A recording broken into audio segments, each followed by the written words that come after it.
오늘 성경 말씀은 사무엘하 13장 1절에서 6절입니다. 오늘 이야기는 압살롬의 누이 다말에 대한 것입니다. 사무엘하 13장에는 주로 암논이라는 이름과 다말, 압살롬이라는 이름이 등장하는데 이들은 모두 다윗의 자녀들입니다. 물론 배가 다른 이복 형제들입니다. 사무엘하 3장에 보면 다윗이 헤브론에 살 때 낳은 자녀들의 명단이 나오는데 이스라엘 여자 아히노암이라는 여자에게서 낳은 아들이 암논입니다. 다윗의 장자입니다. 그 다음에는 나발의 아내였던 아비가일에서 길르압을 낳았지만 일찍 죽었습니다.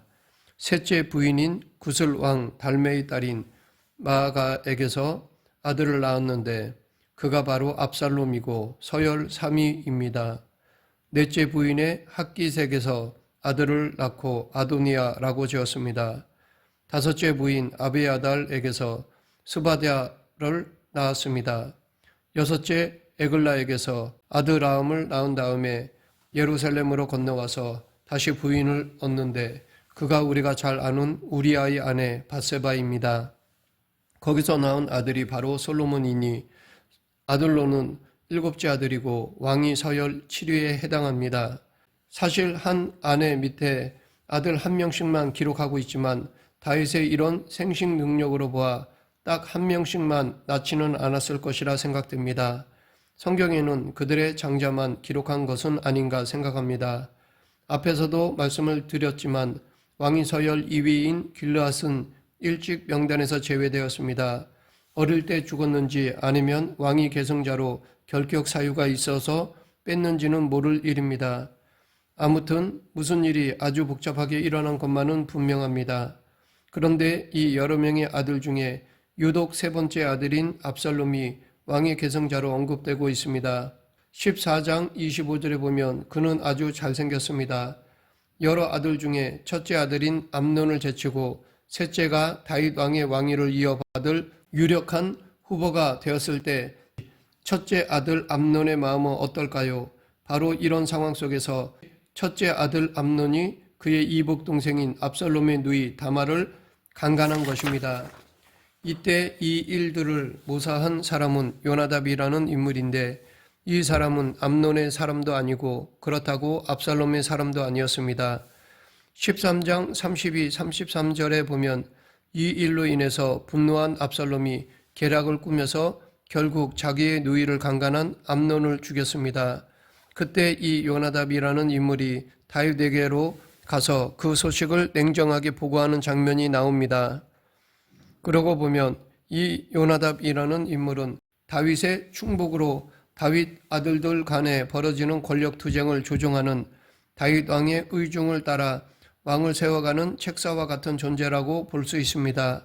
다시 말해 요나답의 행동 거지로 볼 때 다윗 왕의 입장에서는 첫째 암논도 셋째 압살롬도 모두 마음에 두지 않고 있었던 것입니다. 아니 그것이 다윗의 마음이든지 아니면 다윗을 조종하는 다른 이의 의중이든지 하여간 이 사건 속에 또 다른 음모가 있었다는 것입니다.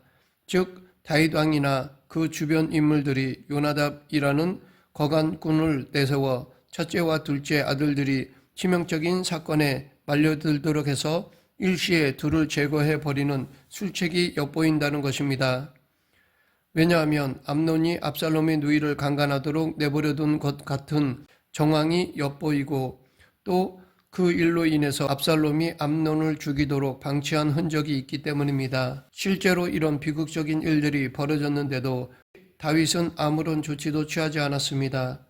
아무튼 다윗의 의중이 모호한 가운데 사태는 벌어졌고 그 일로 인하여 왕위 계승 서열 1번, 3번이 일거에 불손한 사건에 휘말리는 사태가 발생하였습니다.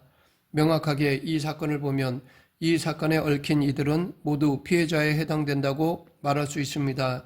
누가 가해자하고 누가 피해자라는 구분 없이 모두 손해만 보고 끝난 사건입니다. 무슨 일이든 그 일로 인해 손해를 본 사람이 있으면 이득을 보는 사람이 있어야 하는데 여기선 그런 법칙이 예외됩니다. 이것은 당시 왕실 내에서 벌어지는 복잡한 권력 투쟁의 양상인 것입니다. 사무엘하 13장 20절에 보면 그렇게 정치적인 희생양이 된 다말은 그 이후로 오라버니 압살롬의 집에서 처량하게 살았다고 전해질 뿐입니다. 여기서 이제 우리의 시선을 돌려 이 사건을 이리저리 조종한 요나답이라는 인물과 전면에 나타나지 않지만 요나답을 통해 배후의 인물로 지목되는 다윗에게 돌려야 할 것입니다. 요나답이 다윗 왕에게 절대 충성을 다하는 충신 중의 충신이라고 한다면 그의 술책과 정보력은 다윗의 의중이나 이해와 맞닿아 있습니다. 그렇다면 다윗의 아들들이 벌인 일들은 다윗에게 유리하도록 유도된 것이라고 할 수 있습니다. 다윗의 아들 가운데 셋째 아들인 압살롬은 일찍이 왕위 계승자로 최고의 유력한 후보였습니다. 그러나 동생에게 벌어진 사건으로 인해 맏아들인 암논과는 불쾌한 관계가 되었습니다. 그뿐 아니라 왕위를 노리는 여러 아들들과 그의 어머니들 또한 불꽃 튀는 전쟁이 벌어졌을 것임에 틀림이 없습니다.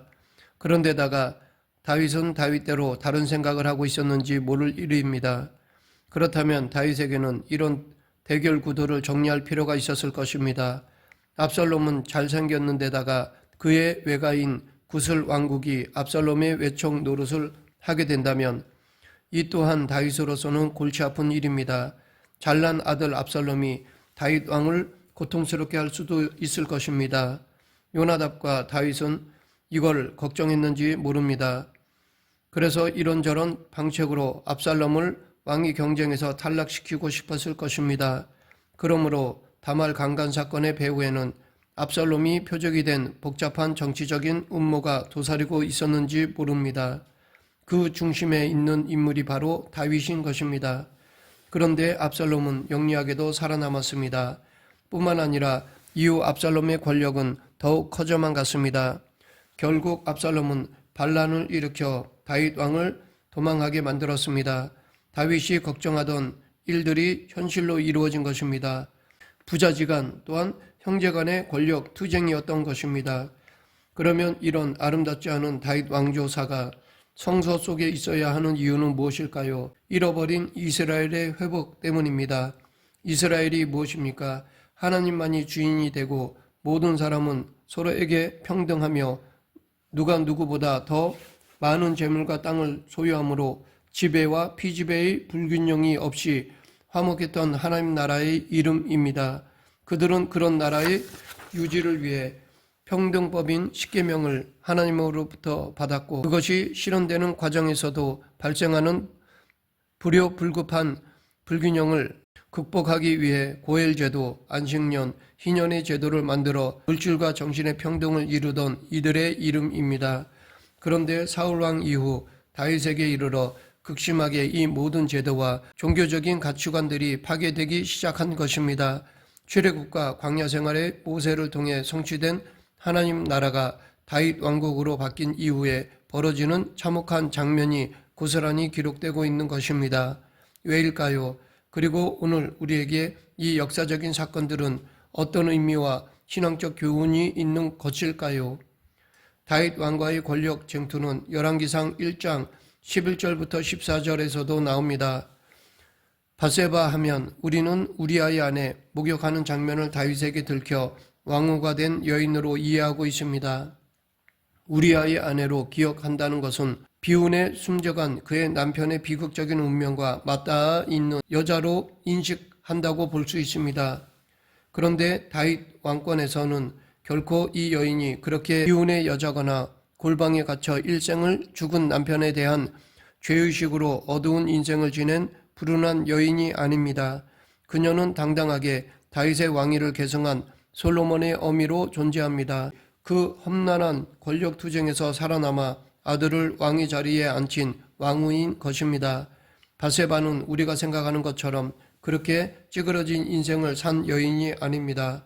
성서는 이 여인에 얽힌 두 개의 이야기를 기록하고 있습니다.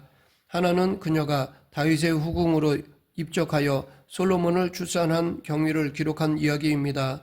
다른 하나는 그녀의 아들 솔로몬이 어떻게 그 험난한 세자들의 권력 투쟁에서 승리하여 왕으로 즉위했는지에 관한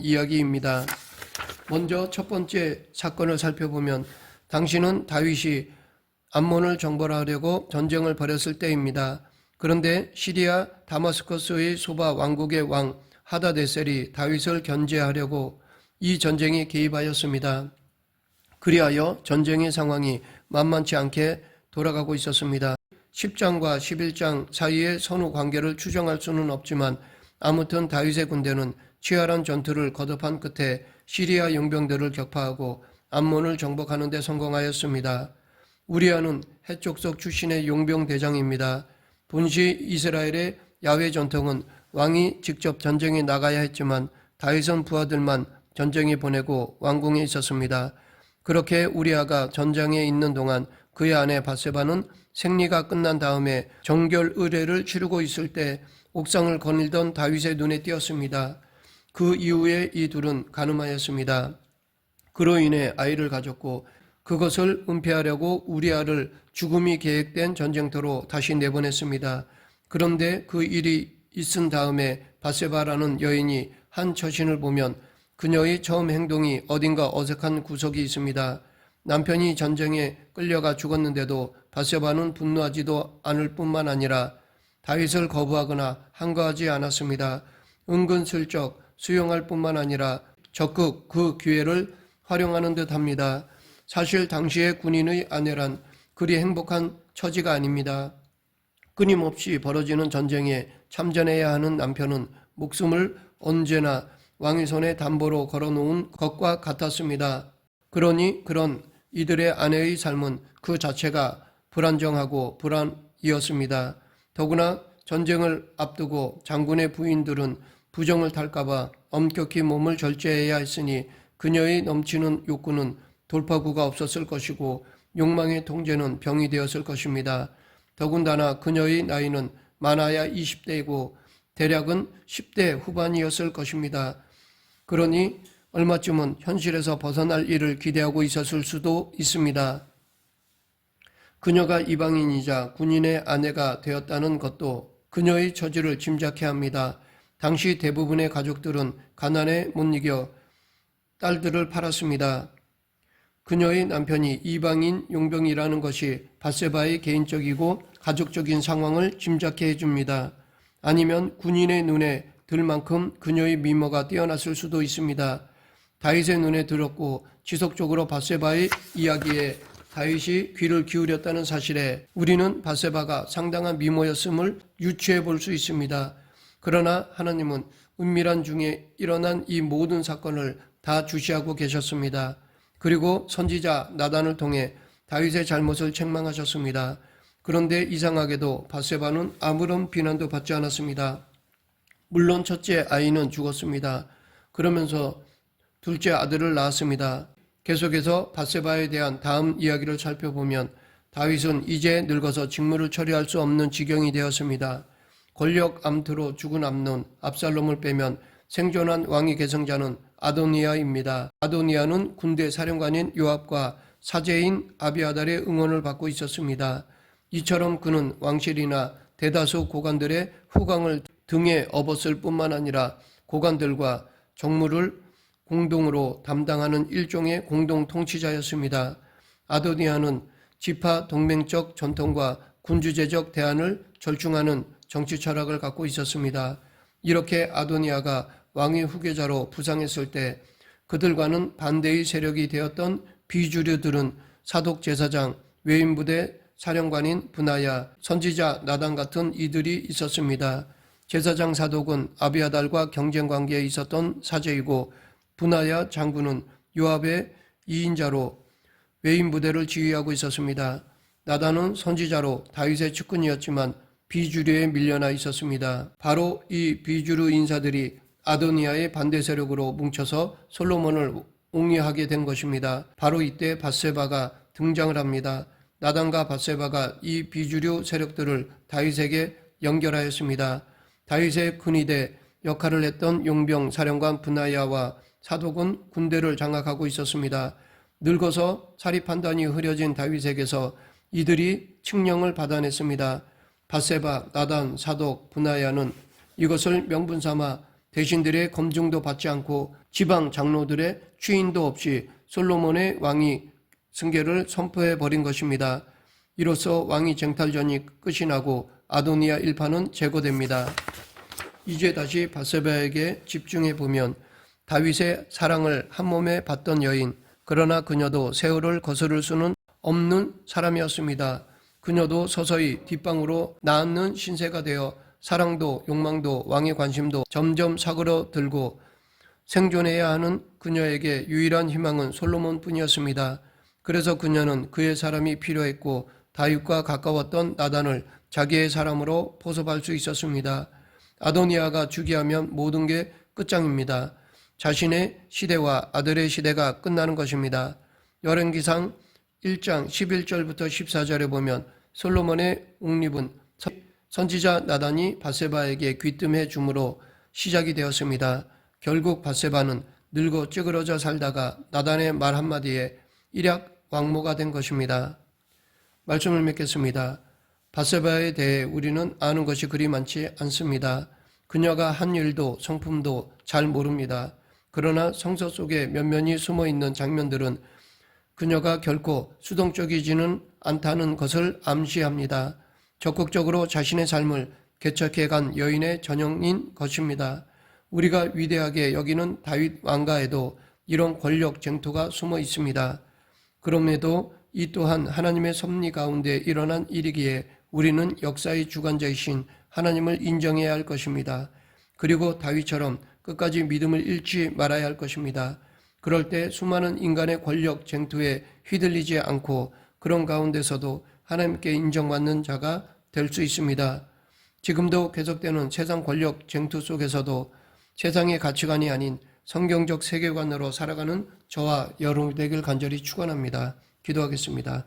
생사와 화복을 주관하시는 하나님 아버지, 기쁜 일이든 슬픈 일이든 이 모두 하나님의 섭리 가운데 겪는 것이기에 어떤 상황 속에서도 하나님에 대한 신뢰를 잃지 않게 하여 주시옵소서. 예수님 이름으로 기도드립니다. 아멘.